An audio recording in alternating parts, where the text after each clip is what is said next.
امام اعظم کون تھے؟ امام تو بہت ہیں لیکن ہم ان کی بات پر کیوں عمل کرتے ہیں، اس کی وجہ بتاتے ہیں۔ امام اعظم ابو حنیفہ نعمان بن ثابت رحمۃ اللہ علیہ، تو یہ ہم ان کی تقلید کرتے ہیں۔ تقلید یہ قرآن و حدیث سے جو انہوں نے مسائل بیان فرمائے تو اس پر ہم عمل کرتے ہیں۔ پہلے تو صحابہ کرام سرکار صلی اللہ علیہ وسلم سے براہ راست سیکھتے تھے اور عمل کرتے تھے، بعد میں آگے جا کر یہ تقسیم علماء نے ہی کی۔ امام اعظم اتنے درجے کے عالم، جیسے آج بھی ہم عالم کی بات تو مانتے ہیں نا،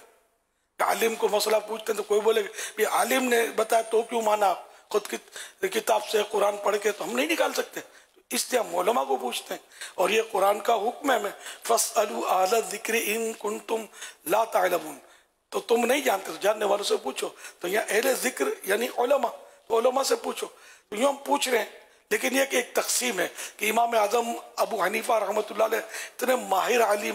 ماہر عالم قرآن و حدیث کے کہ انہوں نے جو مسائل مطلب کھول کے قرآن و حدیث کے بیان کیے جو ہر آدمی نہیں سمجھ سکتا، تو اس پر علماء نے اتفاق کیا اور یہ اس پر عمل ہوا۔ پھر بعد میں یہ تو تابعی تھے، بعد میں دیگر ائمہ کرام بھی تھے، 4 مشہور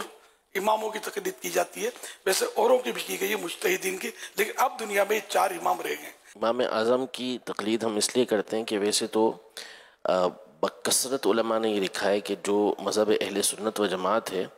وہ اب ان 4 مذاہب کے اندر ہی ہے، یعنی دنیا کی آپ جتنی بھی آبادی ہے ساری آبادی دیکھیں گے تو اس میں سے 90% آپ کو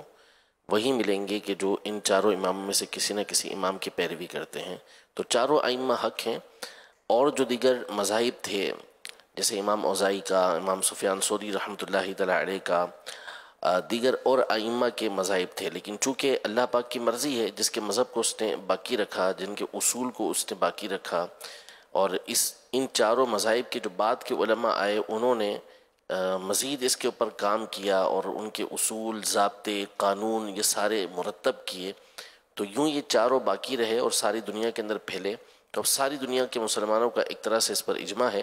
کہ ان میں سے کسی نہ کسی کی پیروی کی جائے گی، اور پیروی وہی ہوتی ہے کہ قرآن و سنت کی روشنی کے اندر انہوں نے جو اصول اور ضابطے دیے ہیں، جو مسائل بیان کیے ہیں، اسی کو ہم فالو کر رہے ہوتے ہیں، اور حقیقتاً وہ قرآن و سنت کی پیروی ہوتی ہے، اسی کے پیچھے چلنا ہوتا ہے۔ باقی رہا ہم کیوں ہیں، تو ہم اس لیے کہ ہمارے امام ہمارے جو علاقے ہیں اس کے اندر ہمیشہ سے فقہ حنفی یہ رائج رہی ہے، تو اسی کی پیروی کی جاتی ہے۔ بہت سارے ممالک ہیں جہاں پر امام شافعی کے پیروکار ہیں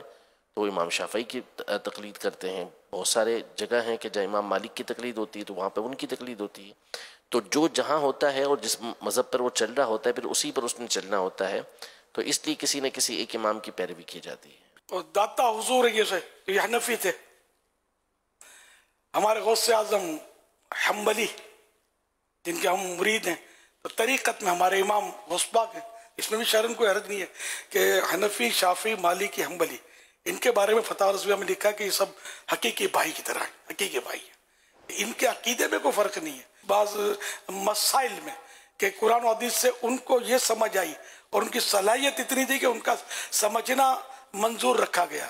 دوسرے کو یہ سمجھ میں آئی، کسی تک روایت یہ پہنچی، کسی تک یہ روایت نہیں پہنچی،